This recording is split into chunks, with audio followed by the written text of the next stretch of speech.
Good morning, good afternoon, good evening, depending on your time and depending on when you're going to be seeing this video. It's your brother, your boy, Cos Reps Corner. Like I always tell you guys, it's my corner, it's your corner, and it's our corner. I don't wanna fall in love, I just wanna have some fun, yeah. I don't wanna fall in love. You know, when I said it in one of my videos that a closed mouth is a closed destiny. Some person did not want to understand or accept that fact that I said so, but I know what I said. Let me tell you something. The issue of our sister, the Edo girl who was beaten in Anambra State, who was a copper who went to serve in Anambra from Edo State, the case was swept in the carpet. From what we are hearing now, the thing happened last month, about a month now. That was when it happened. Now my question is that what kept this video till this time? Another question is that who uploaded the video? Another thing is that why did the Anambra State government not make a general statement to this effect, telling the general public of what has transpired and why they are treating the case in the manner they treated it? These are things I want you to consider and see reasons with me why I feel that yes, something was wrong somewhere. And I want to thank God especially for bringing out this video. How can you just see? Look at the way they opened their body. We were talking about the one they did in Ibom Air a few days ago. This one is happening. It must you naked somebody before you have achieved something? Okay, now all this why did Anambra government not say anything about it? Why must it be now that everything is coming out? Why now? Now, ever since the video came out, we have heard so many comments. Let me share some comments I've heard so that you will see what I'm talking about. We have gotten a comment from the coordinator of the Agune chamber, the person who is in charge.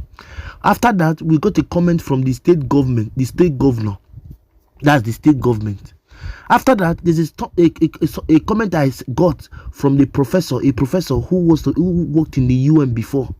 After that, there's the one I got from Daddy Freez, and also the one I got from one Odogu, that is a content creator that said something very unique.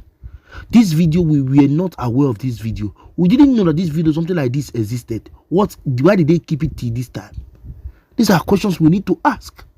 Okay, what about others who did not have a video evidence to show how they were treated? What about them? I don't really know why we must have to suffer for people that we put in power to take care of us. I don't know why, but it's well. Like my people will always say, Yadiba, because a day will come where they will look for it, they will not see it again. Power is not forever, but they don't know. But we will tell them. I haven't said I want to thank you all for always watching my content.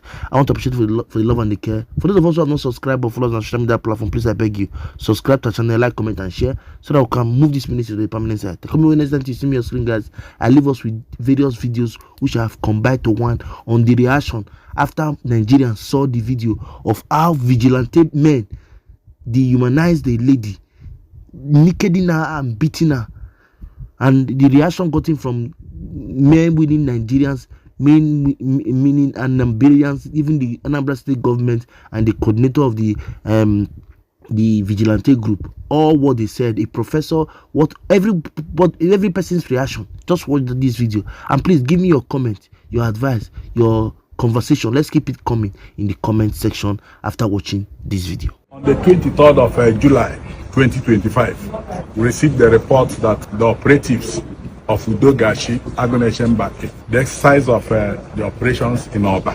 community, went into a compound in the pursuit of some suspected cultists, and in the process they assaulted some youth coppers. Upon that report, immediately on that same day, we arrested the operatives because that act was totally outside the purview of our mandate, and the act itself is condemnable. We arrested them on the 23rd of July 2025. And here are they. Then on the same 23rd of July, we got in touch with the coppers, especially the two of them that one of them is now in the online trading video online. So we got in touch with them that same 23rd.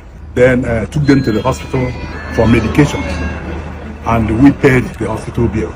On the 24th, they came to my office here in company of the local government coordinator local government coordinator of the NYC for Idemilisa local government area.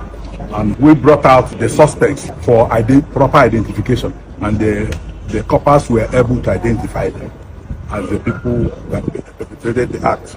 First and foremost, we obtained statements from these suspects, and equally obtained statements from the coppers.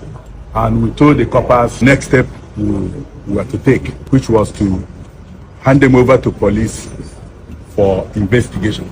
However, the coppers, especially this particular one on the video that is trending, with her parent, pleaded with us that for the sensitive nature of that video, they wouldn't want us to hand them over to police for prosecution. Coming from them, we agreed to that.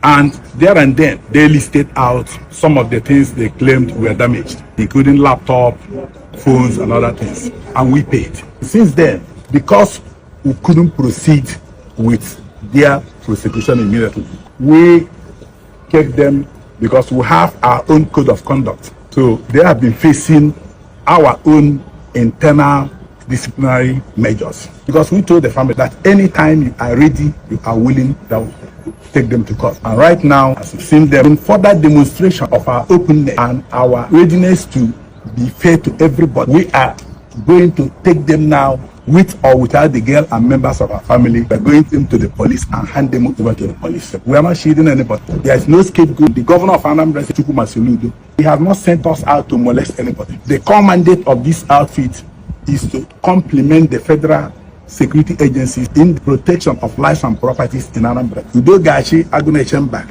is not a group that is set out to intimidate anybody. Anytime you see any of our operatives going outside their mandate, please bring the complaints to us. This is a note of warning to other operatives, other personnel of Agunation and Udogachi. Any operative, any of our operatives that goes against the code of conduct and is involved in any act that is outside the mandate will be arrested and prosecuted. Everybody wants our members, our personnel, our operatives to operate, to function in line with the tenets of the law.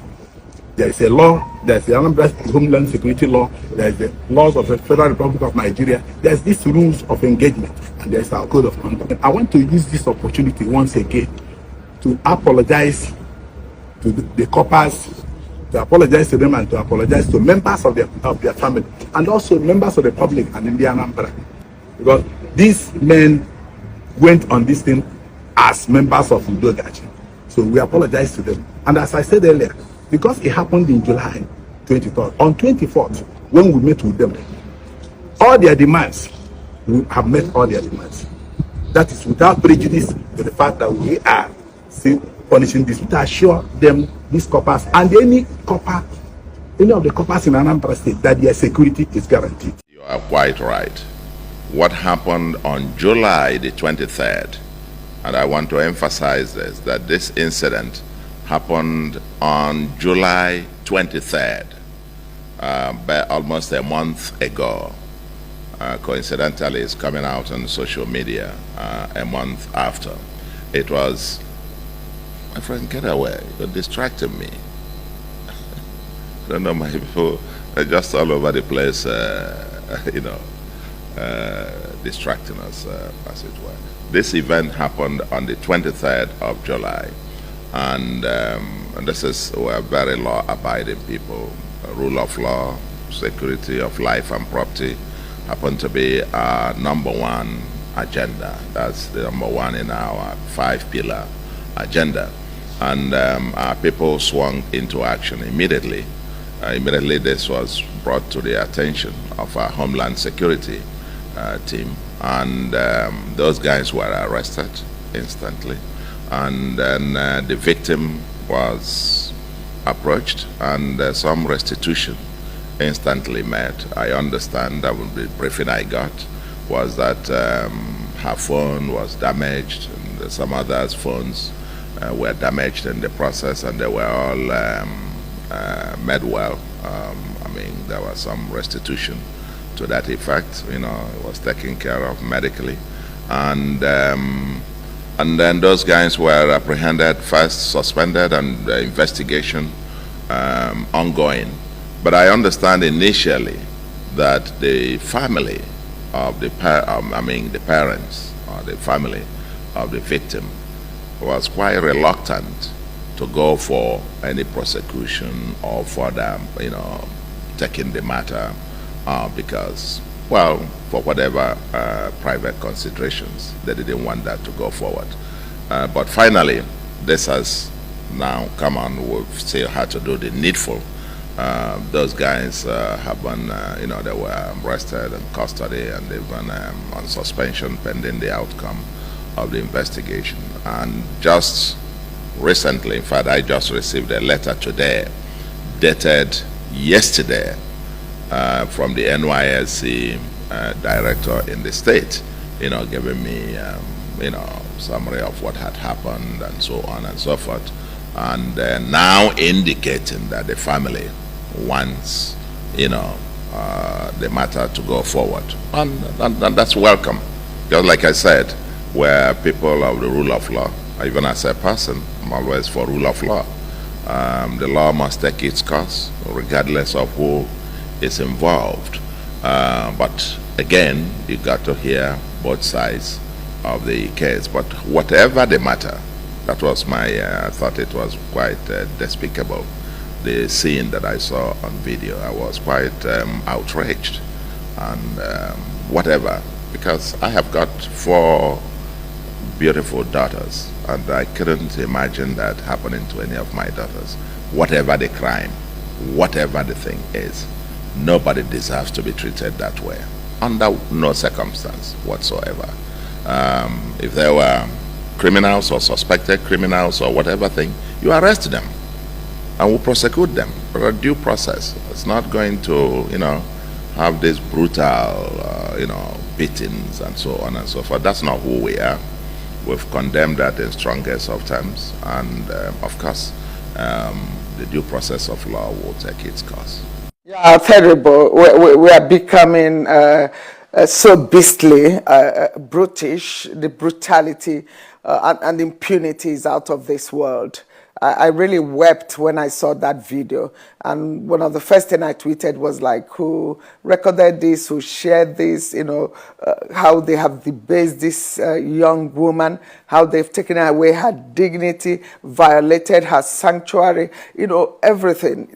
Nothing short of torture, degrading, inhuman treatment and punishment, and highly repulsive, reprehensible, condemnable, and to think when we say that it happened in 2012, because I have reservation about how we do eyewitness account and how people in Nigeria these days want to share videos, including very obnoxious ones. But again, also reasoning, some people say if this video hadn't even surfaced, but I believe that we should have still protected her privacy, that no action will have been taken. And I completely agree with that, because it has become like the recklessness, the brutality of law enforcement agencies, security personnel, whether you call them vigilante groups. Once you arm them, they have this mentality, very negative masculinity,